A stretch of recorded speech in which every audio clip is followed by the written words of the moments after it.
మామూలుగానే బిర్యానీ అంటే ఇష్టం లేని వాళ్ళు ఎవరు ఉండరు. మరి అలాంటి బిర్యానీని మనం ఇంట్లోనే ఈ విధంగా చక్కగా చేసి పెడితే ఇంకా దాన్ని తిన్న వాళ్ళు ఎవరైనా ఉంటారా? బోన్లెస్ చికెన్ ఫ్రైడ్ బిర్యానీని ఒకసారి ఈ విధంగా నేను చెప్పినట్టుగా ట్రై చేసి చూడండి. చాలా చాలా టేస్టీగా ఉంటుంది. అచ్చం మనకి బయట రెస్టారెంట్లో తిన్న టేస్టే వస్తుంది 100%. చూసారు కదా, మనకి రైస్ కూడా చక్కగా పొడిపొడిలాడుతా, అలాగే మనం ఫ్రైడ్ చికెన్ బిర్యానీ చేసుకున్నా కూడా చికెన్ ఎక్కడ మనకి డ్రై అయిపోకుండా చక్కగా సాఫ్ట్గా జ్యూసీగా ఉంటుందన్నమాట. అలా పక్కన బౌల్లో కొంచెం రైతా పెట్టేసుకుంటే ఇంకేం అవసరం లేదు, మనం చక్కగా కడుపు నిండా తినొచ్చు. ఇంకా ఆలస్యం చేయకుండా ఈ బోన్లెస్ చికెన్ ఫ్రైడ్ బిర్యానీని జ్యూసీగా సాఫ్ట్గా రావాలంటే ఎలా తయారు చేయాలో చూద్దామా. హలో అండి, welcome back to my channel cook with Shravani.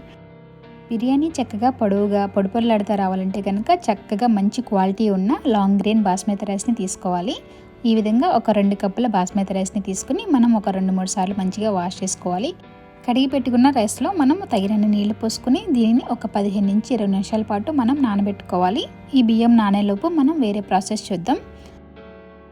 ఇప్పుడు 1 కిలో వరకు బోన్లెస్ చికెన్ని తీసుకోవాలి. ఈ చికెన్ని మరీ పెద్దగా కాకుండా అలాగని మరీ చిన్నగా కాకుండా కాస్త మీడియం సైజులో వచ్చేలాగా కట్ చేసుకోవాలి. బిర్యానీలోకి ముక్క మనకి కొంచెం పెద్ద సైజులో ఉంటేనే చూడడానికి కూడా బాగుంటుంది బిర్యానీ. చూడండి, నేనైతే ఈ విధంగా చక్కగా మీడియం సైజులో కట్ చేసుకున్నాను. ఈ విధంగా కట్ చేసుకున్న చికెన్ ముక్కల్ని ఒక బౌల్లోకి తీసుకోవాలి. ఇప్పుడు ఈ చికెన్కి మనం చక్కగా మసాలాన్ని పట్టిద్దాం. ముందుగా చికెన్ ముక్కల్లో అల్లం వెల్లుల్లి పేస్ట్ వేసుకోవాలి. అప్పటికప్పుడు ఫ్రెష్గా చేసుకోండి, చాలా టేస్టీగా ఉంటుంది. అలాగే ఒక 2 స్పూన్ల వరకు టొమాటో పేస్ట్ వేసుకోవాలి. ఇది వేయడం వల్ల మనకి ముక్క పొడిబారిపోకుండా చక్కగా జ్యూసీగా సాఫ్ట్గా ఉంటుంది. ఒకవేళ మీ దగ్గర పేస్ట్ లేకపోతే చిన్న సైజు టొమాటోని చక్కగా పేస్ట్ చేసుకుని వేసుకోవచ్చు. అదేవిధంగా ఒక సగం చెక్క నిమ్మరసాన్ని వేసుకోవాలి. అలాగే రుచికి సరిపడా ఉప్పు కూడా వేసుకోవాలి. ఇప్పుడు దీనిలో 1 స్పూన్ కారం, అలాగే 1 స్పూన్ వచ్చేసి కాశ్మీరీ చిల్లీ కారం వేస్తున్నాను. దీనివల్ల మనకి మంచి కలర్ అనేది వస్తుంది. అదేవిధంగా కొంచెం ధనియాల పొడి, కాస్త గరం మసాలా వేసుకోవాలి. బిర్యానీ మంచి ఫ్లేవర్ రావడం కోసం స్మోక్డ్ మండి అని స్పైసెస్ ఒకటి ఉంటుంది, ఆ మసాలా పౌడర్ కొంచెం వేసుకోవాలి. ఒకవేళ మీ దగ్గర లేకపోతే బిర్యానీ మసాలా అన్న లేదంటే కనుక చికెన్ మసాలా ఏదైనా కూడా వేసుకోవచ్చు. అదేవిధంగా ఒక 2 స్పూన్లు పెరుగు కూడా వేసుకోవాలి. ముందుగానే నేను ఒక 2 ఉల్లిపాయలని చక్కగా ఈ విధంగా ఫ్రై చేసి పెట్టుకున్నాను. ఇప్పుడు దీనిలో ఒక గుప్పుడు ఫ్రైడ్ ఆనియన్ పీసెస్ కూడా వేసుకోవాలి. దీనివల్ల మనకి మంచి ఫ్లేవర్ అనేది వస్తుంది బిర్యానీకి. అలాగే గుప్పుడు పుదీనా, కొత్తిమీర కూడా వేసుకుని మనం ఇప్పుడు వేసిన మసాలాలన్నీ చక్కగా చికెన్కి పట్టేలాగా బాగా మిక్స్ చేసుకోవాలి. ఇది మనకి బాగా ఇంపార్టెంట్. మనం దీనిలో ఏ మసాలాస్ వేసామో అదే మనకి బిర్యానీకి మంచి ఫ్లేవర్ అనేది ఇస్తుంది. పైనుంచి ఒక 2 స్పూన్ల వరకు ఆయిల్ కూడా వేసుకుని మరొకసారి మిక్స్ చేసి దీనిని కనీసం ఒక 10-15 నిమిషాలు పక్కన పెట్టుకోవాలి. మీకు టైం ఉంటే ఒక అరగంట అయినా పెట్టుకోవచ్చు. ఇప్పుడు ఒక 15 నిమిషాల తర్వాత స్టవ్ ఆన్ చేసుకుని ఒక ప్యాన్ పెట్టుకుని దీనిలో ఒక 3 స్పూన్ల వరకు ఆయిల్ వేసుకోవాలి. ఆయిల్ వేడెక్కిన తర్వాత మనం ముందుగా నానబెట్టి పక్కన పెట్టుకున్నాం కదా చికెన్ని, అది వేసుకోవాలి. ఇప్పుడు దీనిని మీడియం ఫ్లేమ్ మీద చికెన్ చక్కగా కుక్ అయ్యి చక్కగా ఫ్రై అయ్యే వరకు వేయించుకోవాలి. మరీ హైలో పెట్టేసామంటే కనుక దీనిలో మనం మసాలా అంతా వేసుకున్నాం కదా, కొంచెం అడుగంటేసి టేస్ట్ అనేది మారిపోతుంది. అందుకని మీడియం ఫ్లేమ్లో పెట్టేసి మనం చక్కగా ఈ విధంగా కంటిన్యూగా మిక్స్ చేసుకుంటూ మనం చికెన్ని ఉడికించుకోవాలి. చూసారు కదా, మనకి చికెన్ అనేది ఆల్మోస్ట్ రెడీ అయిపోయింది. ఆయిల్ పైకి వచ్చేసింది కదా, ఇప్పుడు దీనిని స్టవ్ ఆఫ్ చేసేసి పక్కన పెట్టుకుందాం. ఈ విధంగా కొంచెం గ్రేవీగా ఉంటే ముక్క కూడా మనకి చక్కగా జ్యూసీగా ఉంటుంది. తినేటప్పుడు కూడా బిర్యానీ చాలా చాలా టేస్టీగా ఉంటుంది. ఇప్పుడు మనం నెక్స్ట్ ప్రాసెస్ చూద్దాం. ఇప్పుడు బిర్యానీకి రైస్ కుక్ చేయడం కోసం బాండీలో తగినన్ని నీళ్లు తీసుకుని కాస్త వేడెక్కిన తర్వాత దీనిలో హోల్ గరం మసాలా దినుసులన్నీ వేసుకోవాలి. దినుసులు తినేటప్పుడు అడ్డం అనుకుంటే ఒక చిన్న క్లాత్లో వేసుకుని తర్వాత తీసేసుకోవచ్చు. ఒక 2 స్పూన్లు ఆయిల్ కూడా వేసుకోవాలి. దీనివల్ల మనకి రైస్ అనేది పొడిపొడిలాడుతూ వస్తుంది.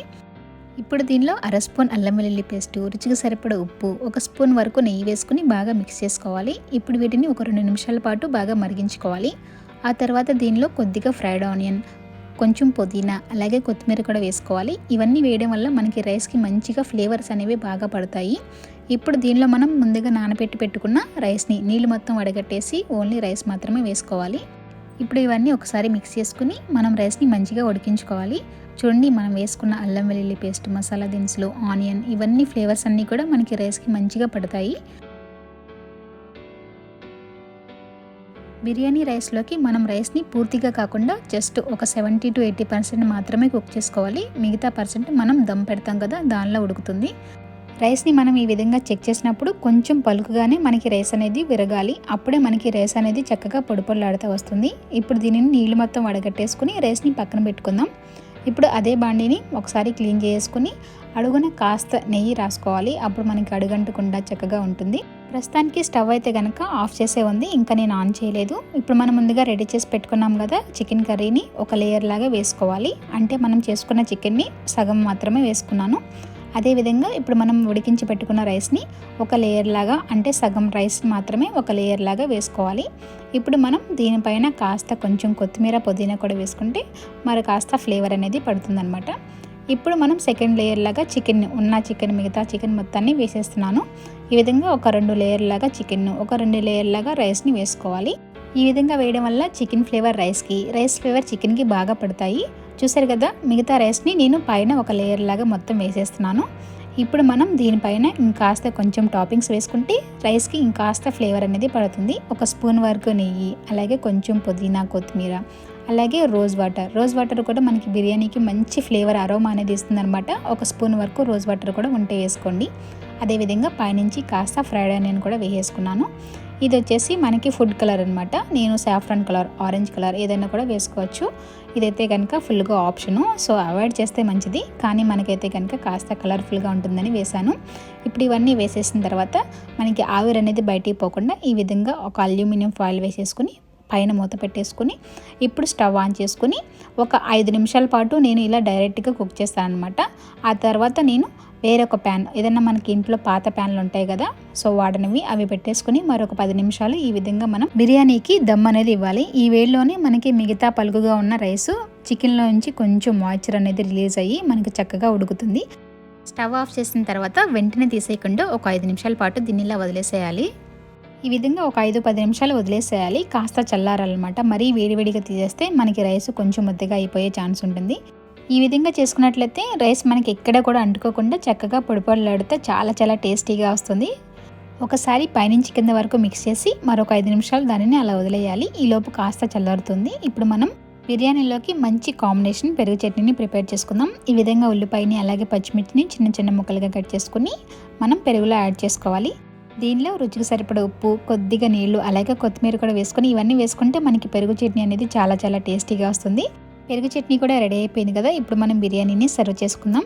చూసారు కదా, ప్రతి స్పూను కూడా ఎక్కడ అంటుకోకుండా చక్కగా పొడిపొడలాడుతా ఎంత బాగుందో. పైనుంచి కాస్త కొత్తిమీర పుదీనా అలాగే ఫ్రైడ్ ఆనియన్, కాస్త మన ఉల్లిపాయ ముక్క కూడా పెట్టేసుకుంటే చాలా చాలా టేస్టీగా ఉండే బోన్లెస్ ఫ్రైడ్ చికెన్ బిర్యానీ అయితే కనుక మనకి ఎమ్మీగా రెడీ అయిపోయింది. చూసారు కదా, చాలా చాలా సింపుల్గా చేసుకోవచ్చు. ఈ విధంగా చేసినట్లయితే మనకి అచ్చం మనం బయట తిన్న టేస్టే వస్తుందన్నమాట. రైస్ కూడా మనకి చక్కగా పర్ఫెక్ట్గా కుక్ అయింది. ఎక్కడ ఎక్కువ లేదా తక్కువ కుక్ అవ్వకుండా చక్కగా మనకి పర్ఫెక్ట్గా ఉంది. అలాగే చికెన్ కూడా చూడండి ఎంత జ్యూసీగా సాఫ్ట్గా ఉందన్నమాట. మనం చికెన్ కుక్ చేసుకునేటప్పుడు కాస్త పెరుగు అలాగే టొమాటో పేస్ట్ వేసుకుంటే చికెన్ చాలా జ్యూసీగా సాఫ్ట్గా, అంటే మాయిశ్చర్గా ఉంటుంది, డ్రై అయిపోకుండా. ఇలా మనం బిర్యానీ చేసుకుని పక్కన కాస్త రైతా పెట్టేసుకుంటే సూపర్ టేస్టీ ఎమ్మీ బిర్యానీని మీరు కూడా మీ ఇంట్లో ఎంజాయ్ చేయొచ్చు. సో చూసారు కదా, ఈరోజు మన simple and easy biryani recipe మీ అందరికీ నచ్చిందని అనుకుంటున్నాను. టేస్ట్ అయితే కనుక చాలా చాలా బాగుంది. తప్పకుండా మీరు కూడా ఒకసారి ట్రై చేయండి. Thank you for watching and subscribe for more simple and easy recipes. Thank you.